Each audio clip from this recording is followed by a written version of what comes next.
আমাদের 28 অক্টোবর 2006 সালে জামাতে ইসলামী এবং ছাত্র শিবিরের অসংখ্য মানুষকে হত্যা করেছে রাষ্ট্রীয় পৃষ্ঠপোষকতায়।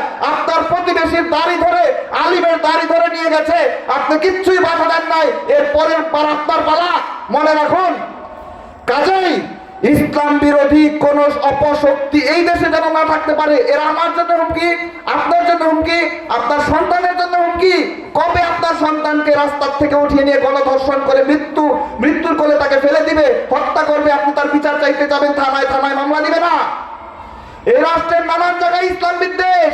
5% লোক, এদের হাতে সমস্ত ক্ষমতা এবং অর্থ কুক্ষিগত। এদের 5%, মাত্র 5%, এরা সংখ্যা অতি অল্প। ইসলাম বিদ্বেষী নাস্তিকেরা অতি অল্প।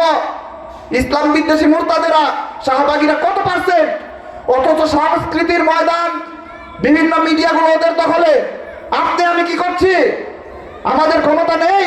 আমাদের দেশ, আমাদের ভূমি, এই জগৎ, এই সংসার, এই জান্নাত পর্যন্ত মুসলিমদের। জান্নাত কি অমুসলিমদের? জান্নাত অমুসলিমদের নয়।